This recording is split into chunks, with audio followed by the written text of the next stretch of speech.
ಚಿತ್ರದುರ್ಗದ ರೇಣುಕಾಸ್ವಾಮಿ ಕೊಲೆ ಕೃತ್ಯ ಮುಚ್ಚಿ ಹಾಕಲು ಸಹಾಯ ಮಾಡ್ತಿದ್ರೆ ಗನ್ನಿಂದ ಶೂಟ್ ಮಾಡಿಕೊಂಡು ಸಾಯುವುದಾಗಿ ನಟ ಚಾಲೆಂಜಿಂಗ್ ಸ್ಟಾರ್ ದರ್ಶನ್ ತೂಗುದೀಪ ಬೆದರಿಸಿದ್ರು ಅಂತ ಸಹ ಆರೋಪಿ ಪ್ರದೋಷ್ ರಾವ್ ಆರೋಪಿಸಿದ್ದಾರೆ. ಪ್ರಕರಣದಲ್ಲಿ ಮಾಫಿ ಸಾಕ್ಷಿಯಾಗಿ ಪರಿಗಣಿಸುವಂತೆ ಕೋರ್ಟ್ಗೆ ಅರ್ಜಿ ಸಲ್ಲಿಸಿರುವ ಪ್ರದೋಷ್ ಇಡೀ ಕೃತ್ಯದ ಬಗ್ಗೆ ತಾವು ಸತ್ಯ ಹೇಳುವುದಾಗಿ ಉಲ್ಲೇಖಿಸಿದ್ದಾರೆ.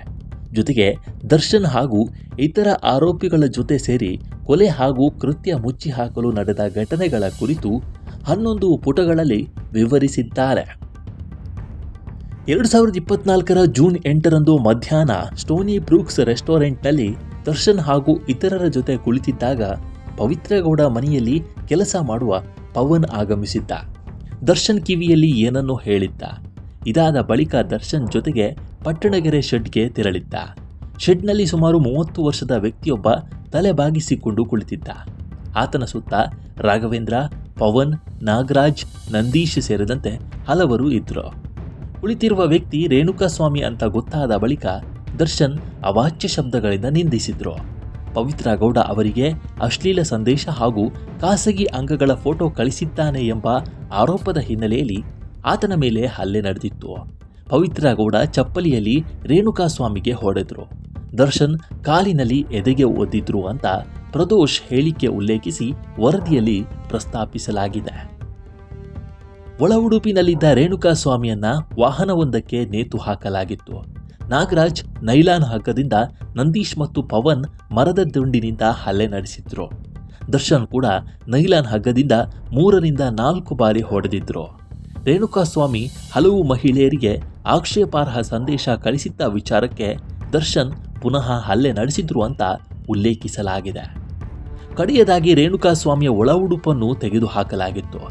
ದರ್ಶನ್ ರೇಣುಕಾಸ್ವಾಮಿಯ ಖಾಸಗಿ ಅಂಗಕ್ಕೆ ಹಲವು ಬಾರಿ ಒದ್ದಿದ್ದರು ಹಾಗೂ 2 ಕಾಲುಗಳಿಂದ ಎದೆ ತುಳಿದಿದ್ರು ಅಂತ ಪ್ರದೋಷ್ ಆರೋಪಿಸಿದ್ದಾರೆ. ಅದೇ ದಿನ ಸಂಜೆ 5:30ಕ್ಕೆ ದರ್ಶನ್ ಮತ್ತು ವಿನಯ್ ಸ್ಥಳದಿಂದ ತೆರಳಿದ್ರು. ರೇಣುಕಾಸ್ವಾಮಿಯನ್ನ ನೋಡಿಕೊಳ್ಳಲು ರಾಘವೇಂದ್ರ, ನಂದೀಶ್, ದೀಪಕ್, ಲಕ್ಷ್ಮಣ್ ಮತ್ತಿತರರು ಸ್ಥಳದಲ್ಲೇ ಉಳಿದಿದ್ರು.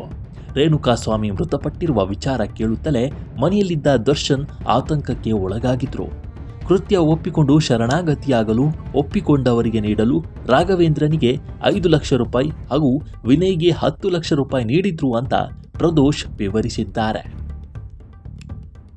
ರೇಣುಕಾಸ್ವಾಮಿ ಕೊಲೆ ಪ್ರಕರಣದಲ್ಲಿ ಮಾಫಿ ಸಾಕ್ಷಿಯಾಗಲು ಇಚ್ಛಿಸಿರುವ ಪ್ರದೋಷ್ ಅರ್ಜಿಗೆ ಆಕ್ಷೇಪಿಸಲು ದರ್ಶನ್ ಸಹಿತ ಸಹ ಆರೋಪಿಗಳಿಗೆ ಯಾವುದೇ ಹಕ್ಕಿಲ್ಲ ಅಂತ ಸೆಷನ್ಸ್ ನ್ಯಾಯಾಲಯ ಸ್ಪಷ್ಟಪಡಿಸಿದೆ.